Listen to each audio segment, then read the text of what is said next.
item up is just a quick round of introductions. I'll just start with myself. I'm Michelle DePass, and I'm a PPS board member and the chair of this committee.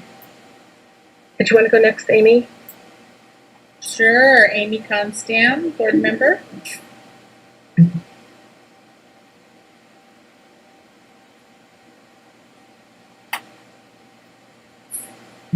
Andrew? Hi, good afternoon. Andrew Scott. I use he, him pronouns. I'm a school board member.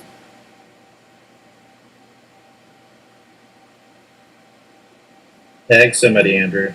Sorry, you, Scott. You're up.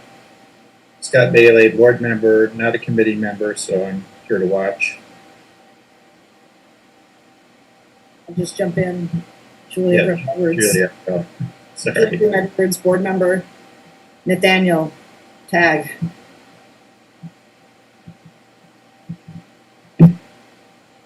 I'm Nathaniel, a student rep to the board.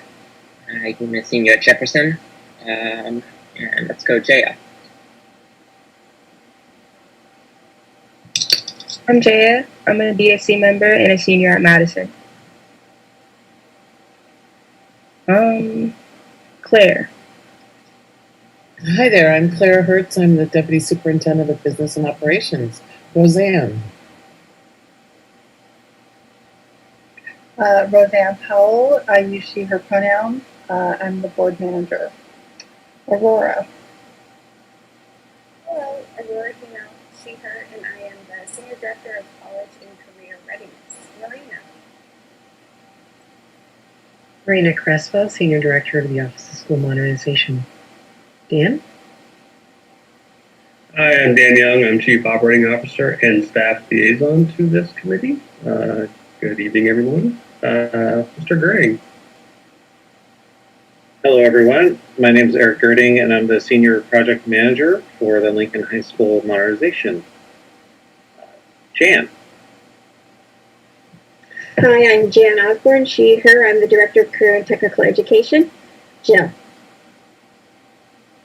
Hi, I'm Jill Rawson, School Business Manager at Lincoln High School. Peyton. I am Peyton Chapman, the principal of Lincoln High School, and happy Black Lives Matter Week in Action Week to everybody, and Black History Month. Thank you for including us.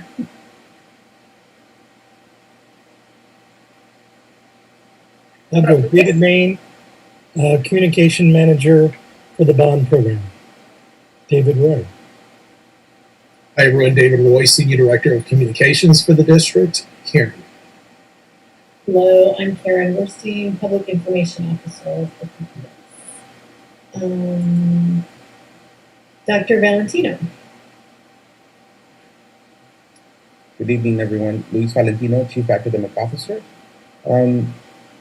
Marina, have you got? Marina Crespo. You have? D. Henderson. Derek Henderson, Program Support for the Bond.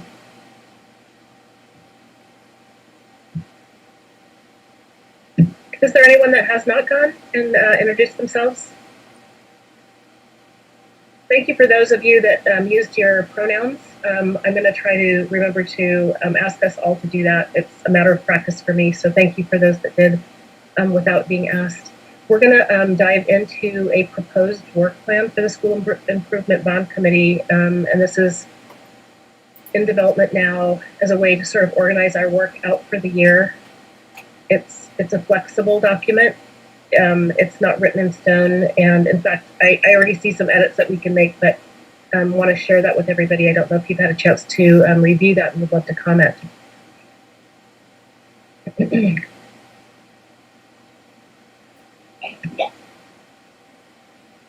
So you can see the items on the work plan today that we'll talk about, or today's meeting. We've got 3 things teed up for March 4th with an additional request from one of my board colleagues on my end. That's okay. To another meeting that's excuse me, right now, so to add an update my mic off unless you really need something from me. with contracting and purchasing regarding our, I'm sorry, I'm again, a little bit tech challenged today. Yes. But we will be adding Amy's concern. Amy, you brought forth a concern. We'll add this to our work plan for And for Terry, March. I don't know if you saw my email that I sent you, but we added in a video Okay. at the beginning. Does that mess with Thank anything, you. or do I just And, run the meeting we'll like I work, would run the meeting, and it'll this is show just a how it's- follow-up. Have What you Michelle's tested referring it? to, Dan and Maureen and Claire, is a No, follow-up not yet. to I'm the gonna, I was going to do that right now, questions but I figured since you were on that here, I Claire, wanted to check and make sure that you answered that it in the wouldn't mess me memo up. a It shouldn't few if it weeks works for your ago meeting. about And like I'm just just looking more a broadly viewer, at our really, contracting so process, as long as I can see how it properly, it'll what our translate out to criteria YouTube are properly. for going with the CMGC versus design bid build, and seeing whether we're aligned with best practices in all of those areas. And Claire, again, really appreciate that thorough memo, and whomever else helped pull that together. But I think it's important for this committee to have a broader discussion there and hear where we have made improvements and where maybe we still can. Is the sound working? Yeah, I appreciate that. And I think we also wanted to dive into the sport.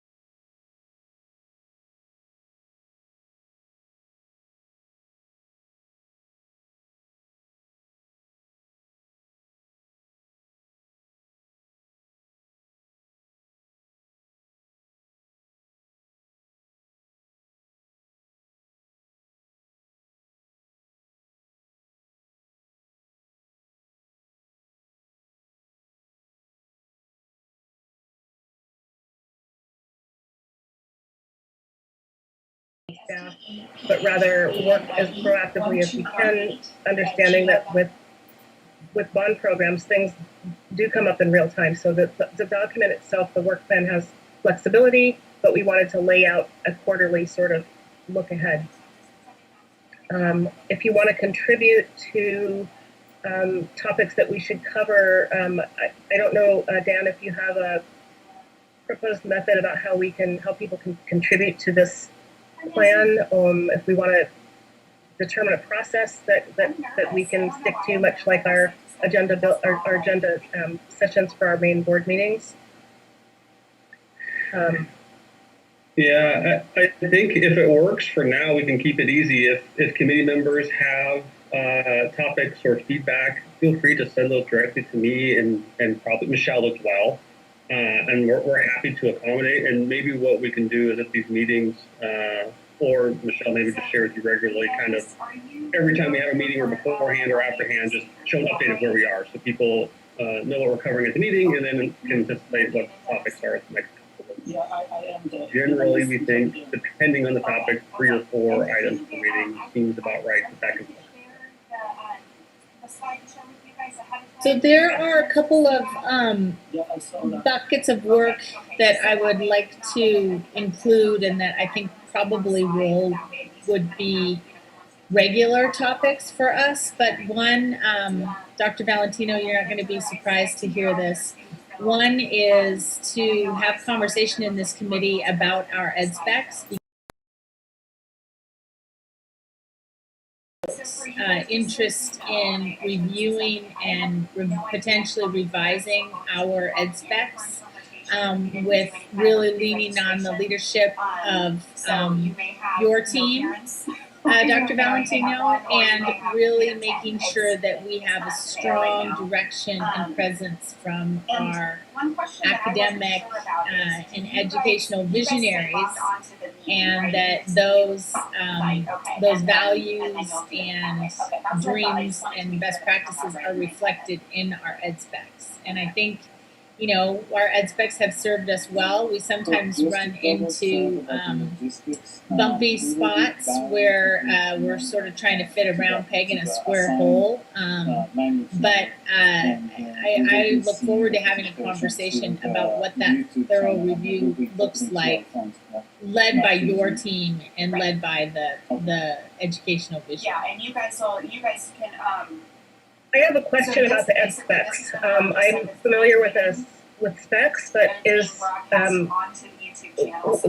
the specs something that we need to talk about at every single meeting, or is this a 3 time a year conversation, or is it a conversation that comes up in real time through the development process? I don't understand like where in the development process we would want to talk about this, or do we want to leave the work plan open enough to accommodate that conversation when it needs to come up?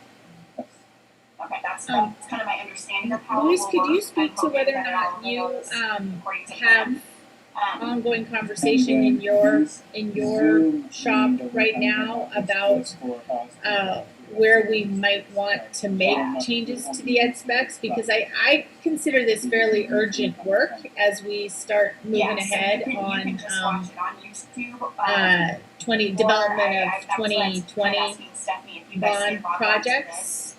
We have even talked about, with the passage of this year's bond, do we need someone who is the designated liaison from the academic side of the house on this facilities work? And I personally think that's really important. But Dr. Valentino, I'm interested in your thoughts and whether any of those conversations are happening in your side of things right now. You might not have gotten the link to the YouTube. So good evening, everyone.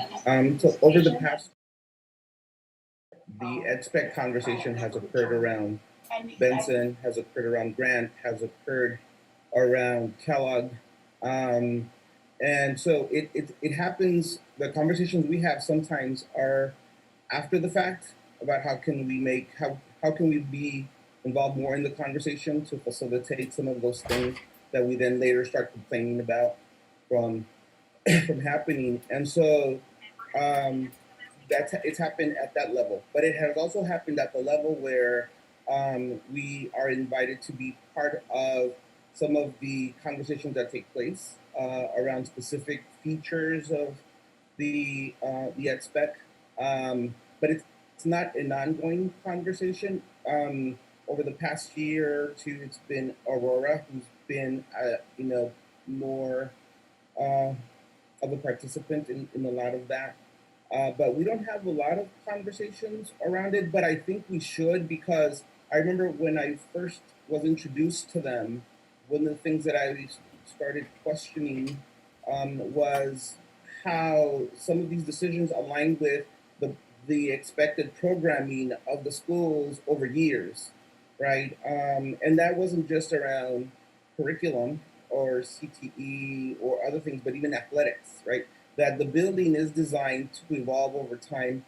And so it's great that it's coming up in this way, because we would love the opportunity to engage more around the ed spec so that it can actually inform how best to consider the evolution of the building as programming and the needs of students evolve. Thank you. So do you have a question? I'm sorry. I just was going to say that I think we've already seen that to the buildings that we created under the first bond and where we've come from there. You're talking about like a 50 to 100 year horizon, but I think even just in the time since we built our, Roosevelt and Franklin, we've learned a lot, and yet we haven't made many changes. We haven't gone back and revised what we've learned or what we think we can do better in our ed spec. Go ahead, Director Bailey.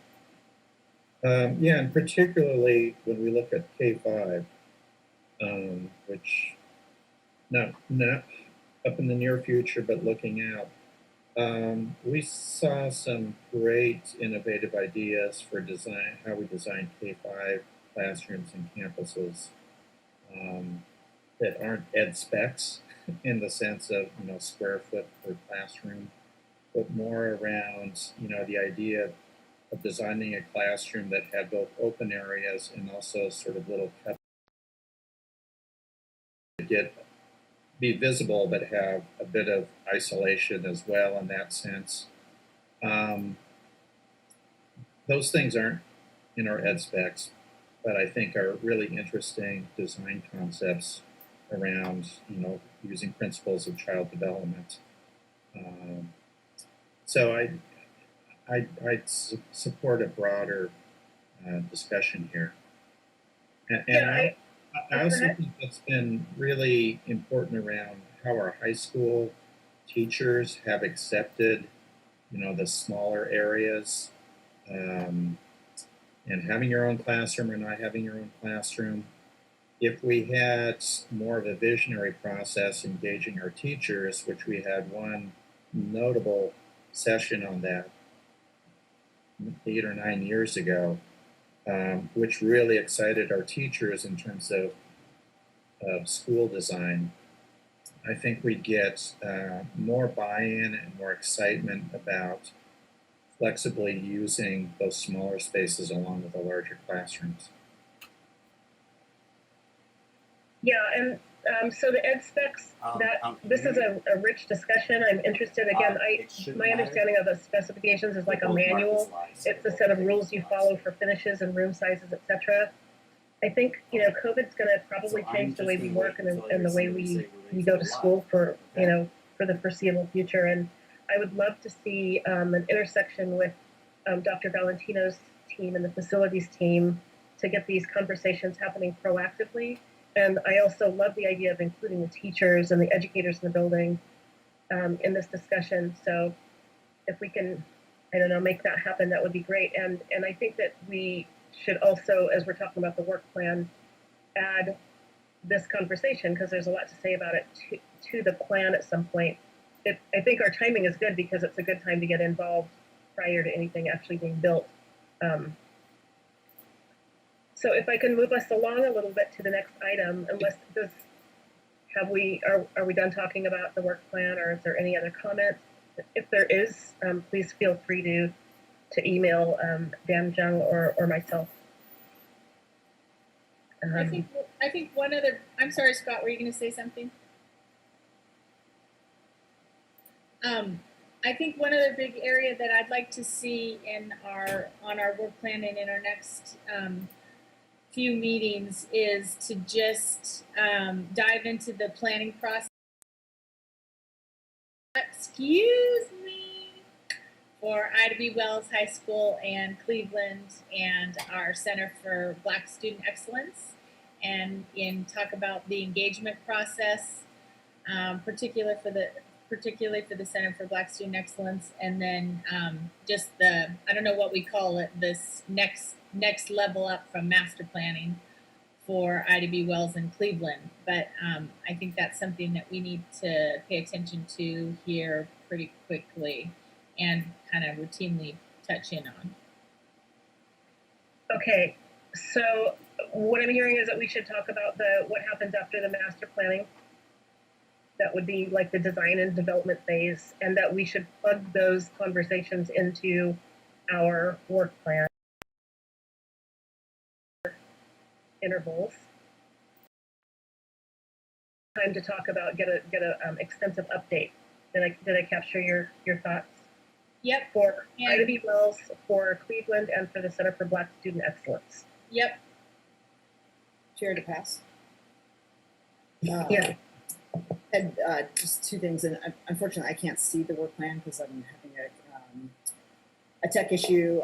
But two issues, if they're not already flagged, is the $10 million. I wish it was $100 million. The $10 million that was set aside for middle school and other capacity issues in the 2020 bond, and just looking at the potential opening of a middle school or conversion of a school in outer southeast to be a middle school, and what the planning around that would look like in terms of any upgrades that need to be made to prepare the space for middle school students. And then the second thing is, during the bond audit, there was a notation on an updated map of all the health and safety and accessibility upgrades from the 2017 bond. And just thinking back to the accountability measures that were built into the 2017 bond on the health, safety, and accessibility, I know even though we're moving into the 2020 bond, not to lose sight of that and be able to make sure that we can account for that, all the 150 plus, 150 million plus spend on health, safety, and accessibility. So I'd love to see at some point, and that doesn't necessarily have to be an agenda item where it's presented at the meeting, but at least a report back out to the board on that spend, given we're in the 4th year of it. Okay, excellent. So you'd like to see where the projects are by percentage of spend or percentage of completion? Yeah, there was a $150 million, at least $150 million in commitment for those sort of big 3 buckets, and sort of where we are in them. It certainly was the focus of the campaign and a big community focus. So getting an update on that, but both by the spend and the extent of it, given we're 4 years in. Okay, and those were there were environmental concerns and door and locking concerns, I think. Is that correct? Well, it was all the lead, asbestos, radon, security upgrades. Yeah. Right, security. There are whole packages of identified improvements. Okay. And Dan, aren't those called out in the OSM quarterly updates? They're broken down that way. Yeah, we provide information on the health and safety upgrades in the quarterly update. We show funding, what's been allocated, what's been spent. But we can highlight that. We'll bring that back and we'll highlight that. Yeah, there was also, Dan, the interactive map that the auditors called out as something that just as a community tool to see where the health and safety improvements had happened. So just getting an update on that. Yeah, absolutely, no problem. Okay. Thank you for that. I've made note of your request here to add the health and safety updates from the 2017 bond, middle school capacity, and an update on the planning process for the 2 high schools that are in master planning. I'm not sure who's kicking off our conversation around the Lincoln High School CTE update. That would be me. Excellent, thank you. I'll mute myself. Hey, before we go there, I have a question about that. I was kind of wondering why this is on our agenda, because it's not changed to the ed specs, this CTE change, right? That's correct. We are not going below the ed spec requirements, nor are we going below the capacity requirements. But we know that those questions often come up when we change program during construction, and so this is really just a situational awareness to get it out in front of you proactively, so that you're not surprised when you hear something and you haven't heard the details of it from us. So we did provide just a brief memo, and I'm not going to go into a significant amount of detail, but we do have people here if you have additional questions from the memo. In general, we are looking to add the audio engineering CTE program to the Lincoln High School modernization project. That will change 2 general education classrooms to a single larger classroom to be used for the CTE.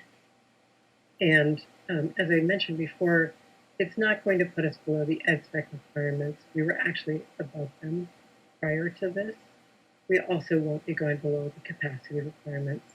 The cost at this point, we have looked at ways to limit the additional cost. We've got it to a point where we feel comfortable that we can manage that within our existing budget. And we don't anticipate any issues with including this program during construction. But I have Eric Gurdon here as the senior project manager if you have questions about the project itself. And I also want to thank Aurora and Jan from the CTE program who are available to answer questions about the CTE portion of it. It's just super cool. It's going to be great to have. Kids are super excited.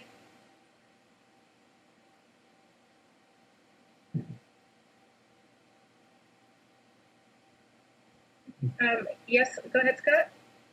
What careers are associated with audio engineering, and what's the outlook for those careers?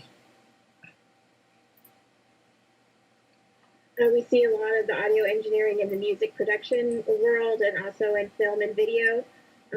There's a high demand in the Portland area, not a huge high wage job, but high demand in the Portland area. What's the SOC code that's associated with? I have to look that up for you, Scott. And I'll email me. This is an occupation that pops out as a big number, so I'd be interested to see the data. Thanks. Not as popular as an economist, but I'd be interested. Yeah, I think that's no interesting. There. This is definitely, Director Bailey, one of the programs that has really high student interest and high demand. So we definitely recognize that it's not high wage, but huge student interest and opportunities in the area. So we're happy to get that information. It also aligns well with the digital media stuff that's already going on there. Also, some of us had an opportunity to tour a school in Nashville, Tennessee. I believe it was about a year ago, and they had a pretty robust kind of art and media engineering studio program, and it was wildly popular with the students. And we got to watch a video and sound production that they'd done. It was top of the notch. Anyway, I think I'm excited about it. I know at one point Jefferson High School had one of the largest TV stations and also had a media television program, very robust program back in the day. So yeah, this is great. I'm interested in hearing more about this as well.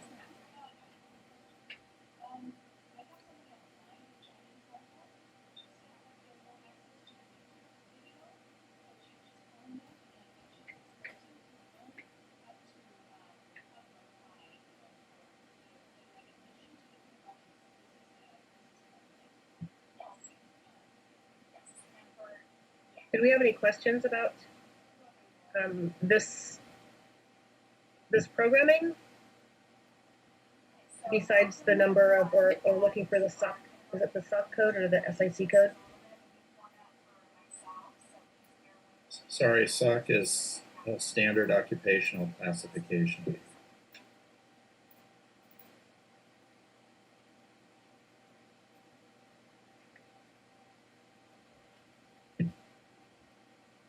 Seeing as there are no more questions, our next topic is discussion of the Bond Accountability Chair. And I can give a brief update. We met last weekend as the Bond Accountability Committee with 4 new members. We introduced our 4 new members to our existing members, had an orientation to the work, had a discussion about the responsibilities of the chair. And as of this morning, out of, I think I don't even know how many members we have, 11 members. We had no one interested in the chair position this morning, but I'm happy to report that this afternoon, we actually have 2 people interested. They've decided to pair up. We've got someone who's retired that doesn't necessarily want to work full time, and we've got someone that has twins, 3-year-old twins, who is already working full time. And so, anyway, we've got Tom Peterson and Kenichi Onyugisu co-chairing the Bond Accountability Committee. I think it'll be a really great pairing with their expertise and experience. One of them's been on the committee for a very long time. One of them's been on for a few weeks, and they're both really looking forward to working together. So,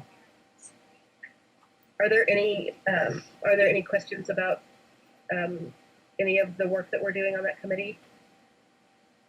From a process standpoint, do we appoint the chair? Does the committee nominate its own chair? How does that work?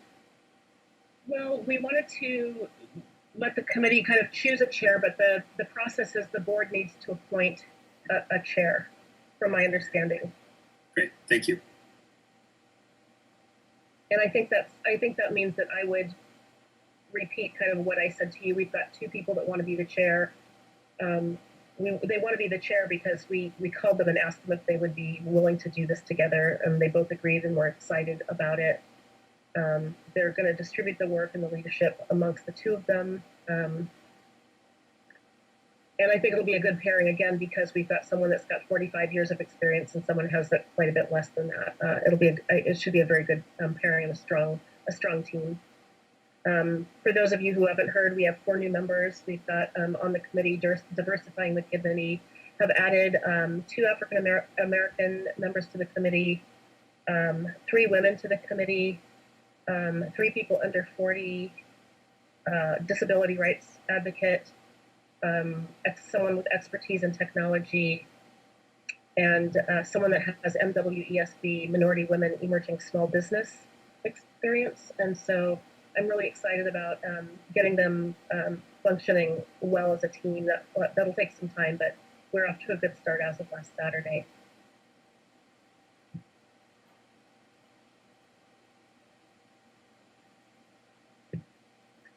I think the last thing we have here on our agenda is an Office of School Modernization operational chart, and I'm not sure which staff is.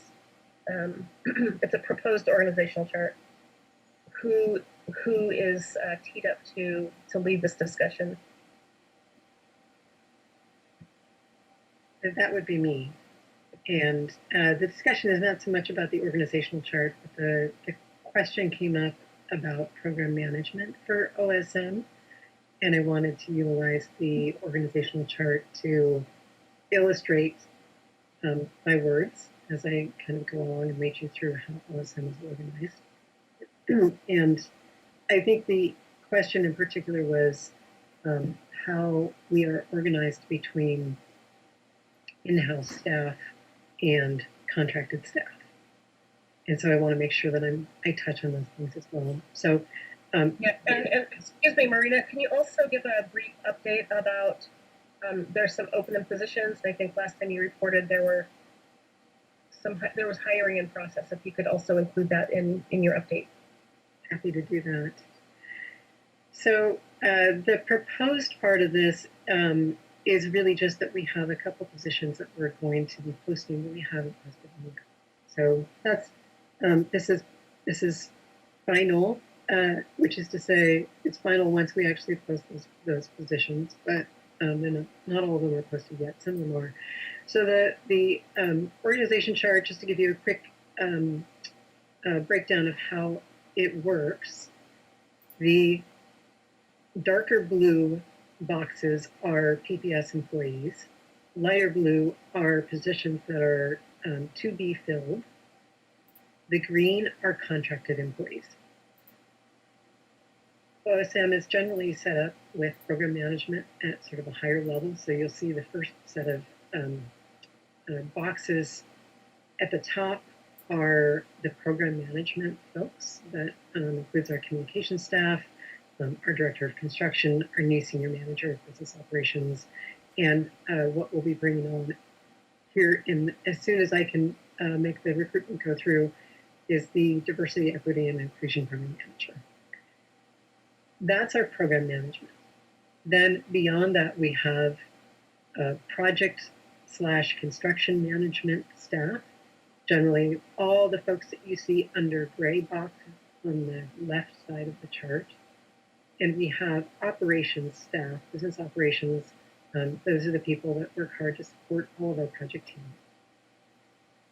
The question that was raised about program management, I believe was raised because we used to have a contract that provided us both program and project/construction management through CBRE Theory. And it was a contract that had been in place for many years and encompassed most of the program. We had a number of staff that came from that program. That contract expired at the end of last year. And as part of the process of reviewing how we would move forward with staffing in the future, we made some changes to it. So I'll talk about the changes. I'm going to separate them out between program management and then project/construction management. For program management, we intend to go out with an RFP for consultation services only, really as needed, hourly basis, to help us with specific topics, to get sort of expert advice when we're looking for additional, creative solutions about issues that we're facing from our overall program management. So that includes, processes, efficiencies, how we're structured, those types of questions that come. We have not put the RFP out yet. We do have a small contract bridging us with one member of the program management from CBRE Curie, Scott Perala, who many of you may remember was the program manager under the previous contract. He is bridging with us on an hourly as needed basis at most through the end of June, but it's primarily because we've brought on new staff and we've redistributed many of the tasks that he was doing. And so he is training people and getting them up to speed so that we can transition him out completely. So we do have a current contract. He is still doing some work for us, but not full-time by any stretch of the imagination. And in fact, it's probably not even much closer to half-time even, probably less than half-time. So that kind of addresses the program management aspect of it. What we've tried to do is really beef up our in-house program management and bring in the kind of structure that will allow us to do that with PPS staff and not have to go out to consultants. But we do still see the benefit of utilizing outside consultants for, other, like I said, other creative brainstorming or feedback. We have one program, outside consultants frequently have more than one, and so they can bring us solutions that have been tried in multiple locations now. From the project management, construction management standpoint, what we have typically done is utilized in-house staff for project management, and typically we utilize contracted employees for construction management. Those are two similar but different roles. The project managers oversee all pieces of the project. The construction managers are really looking very specifically at construction quality. Once we are under construction, we sometimes bring them on sooner to look at design drawings and ensure that we are thinking through constructability issues to get them kind of up to speed, particularly with CMGC contracts. But their focus really is construction. It's a very technical field, and it can be challenging for us within PPS to provide the kinds of salary ranges to get high quality construction managers. We also find that we sometimes need specialized expertise with construction managers. So if we're doing projects related to, say for instance, our security projects have had a very high focus on low voltage systems, and it is challenging for us to go out and hire somebody short term specifically for low voltage knowledge.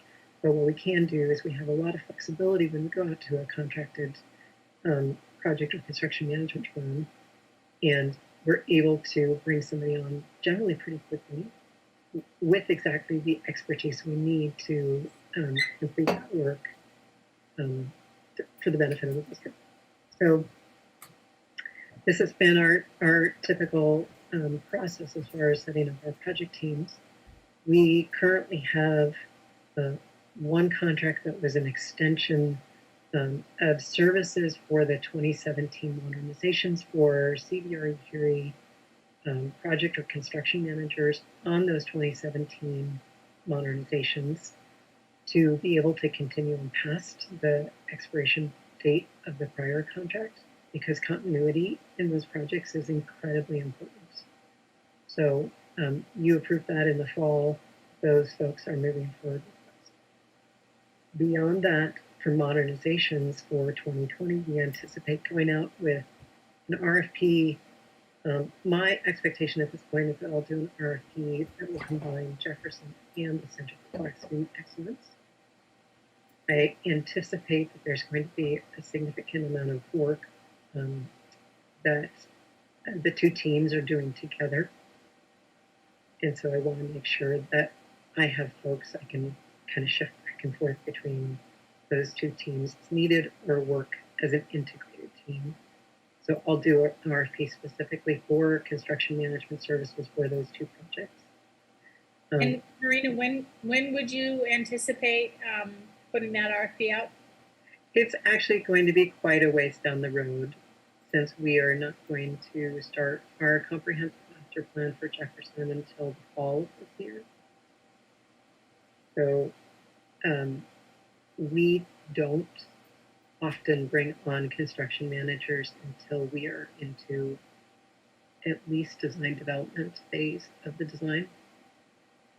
And we try to talk through what the complexity of the design looks like and whether it's worth, whether there's value to us to bring on a construction manager sooner or later.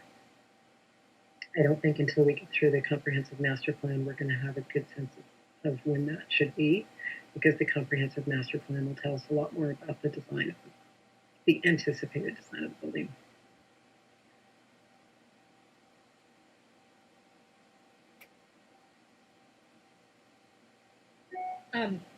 Marina, I just want to say thank you very much, because this is exactly the conversation that I was looking for. And it's really helpful information, and it's really good to see the colors and the graphic representation, because it does represent a big shift from our management in the past, which was understandable at that time, since we were just developing our bond program, and now we not only have been in it for a while, but we have reason to believe we're going to be in it for a long time longer, even after our 2020 bond. And one of the things that is really important to me is that with more embedded internal capacity, it gives us more of an ability to be the kind of owner that we want and need to be, and to make sure that our project management on the ground is aligned with our values as an organization. And so it's really exciting to me to see all this blue, with no disparaging intended to those who have served us really well from Geary or any of our external partners. But I just think this is an important step for this district, because we're in it, and we've got over $1 billion at play right now, and it's exciting to think about developing this capacity. So thank you for putting this together. Thank you. I'm excited to move forward in this direction. I think this is good for the district, and as always, we strive towards continuous improvement. To continue a little bit with the. Sorry, Marina. I just wanted to echo Amy's comments as well. And I think it's over $2 billion in play, right? With all the bonds together. But I think it makes a lot of sense to contract out at a certain point, and then as your program matures and then evolves, and now, given the plan with the passage of 2020 and the planning for 2024, we've got a long pipeline. And I just agree with what Amy said in terms of bringing more of that in house. I think over the long run will be helpful. And this is a very helpful org chart. So I really appreciate the information. We do focus very much on developing our existing staff and finding opportunities for them to grow, whether that means going into higher level positions or it just means going into new scope of work. Varies on the staff and what they're looking for. So I just wanted to make sure that I noted that too, that even as we bring on new project managers, it's not because we're looking to get rid of any of our existing project managers.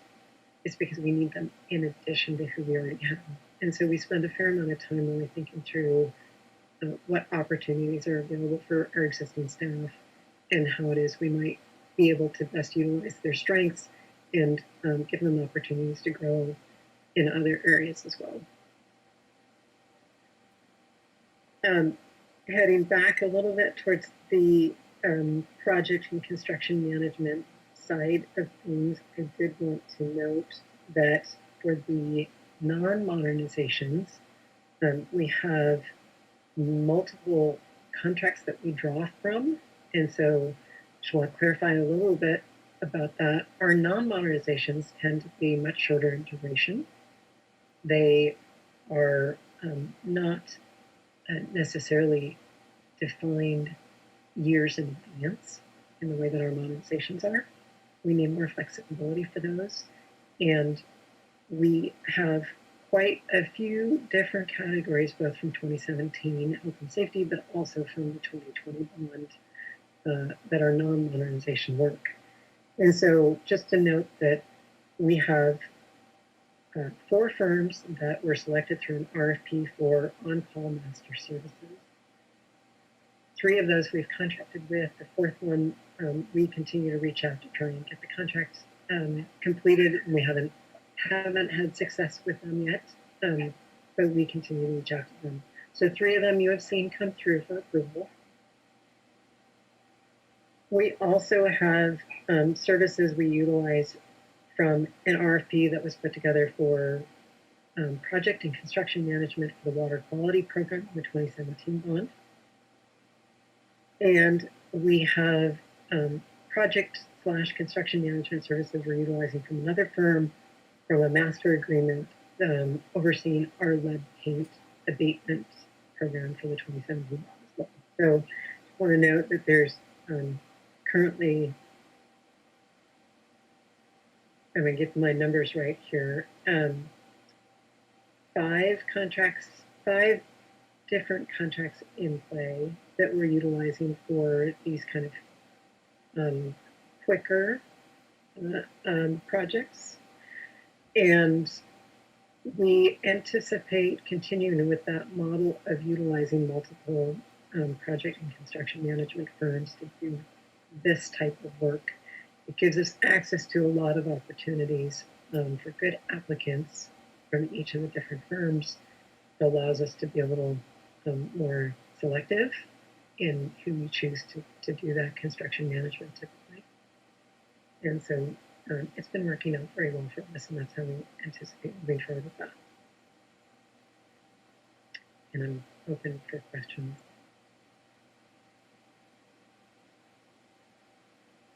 It's a lot of work to manage and to sequence.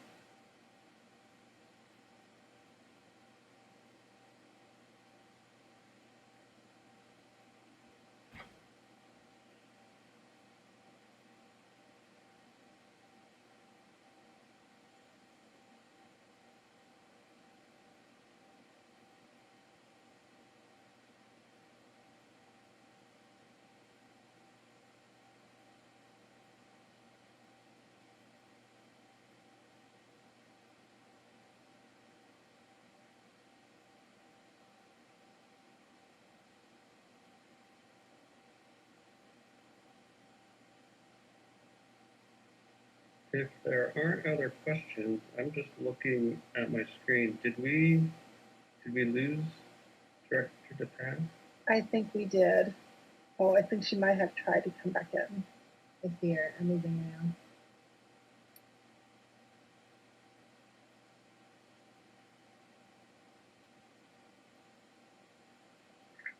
I don't know if you can hear me now. Yes. Yep. Sorry about that. I'm having tech issues today.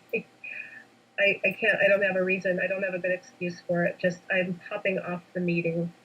I've heard a couple of things. I also wanted to echo what Director Constam and Scott shared about building up this program, and that the org chart was helpful to see how we're moving through hiring. I was curious, and again, my sound is popping.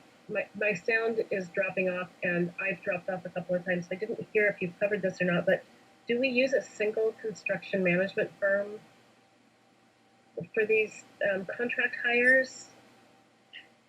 We do not, and I did go through that we have quite a few firms that we're utilizing, particularly for the project construction management side of things. So it is I would say well spread out. There's certainly opportunities to spread it out more, and we may look to do that with additional RFPs in the future.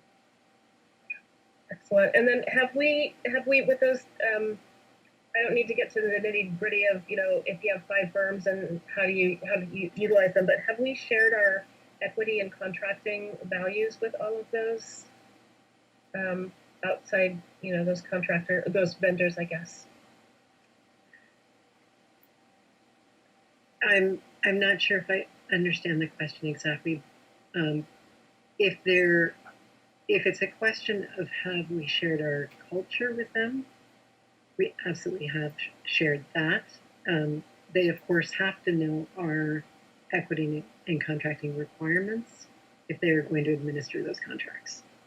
So they're sure. I guess I was well, I was curious as to whether they're aware of our aspirational, participation rate and some of those details. Absolutely. And actually would love, to get an update. It doesn't have to be every quarter or whatever on how well we're, how close we're getting to those goals, or if it's not us, if it's these outside firms, how close they're following how close they're getting to our aspirational goals, our utilization rates. Are you asking if their contracts are subject to the aspirational goals? Well, I think their contracts are. I'm curious where they stack up. Like if we were to evaluate how close they're getting to an aspirational rate. We can share that information. We collect that information. Be happy to put together a report on that. Thank you. Mm-hmm. Does anyone else have any other questions? Director DePassy, I realized when you came back on that you had asked for an update on our recruitments, and I did not provide that. Yes, thank you. Yes, I just where you are, where you're at the hiring process, and because of those vacancies that show up on the chart. Certainly. So we currently have active recruitments for senior project managers, what we call our PM3s. We also have active recruitments for PM2s. Our structure includes a PM1, a PM2, and a PM3. So just to give you the context of that, we are currently doing interviews for PM2s. The recruitment is for 2 positions, but it's actually an open recruitment. We anticipate more PM2 positions. And so we expect to be doing ongoing interviews for a while. We have actually 8 people currently that will be interviewing over the next couple weeks.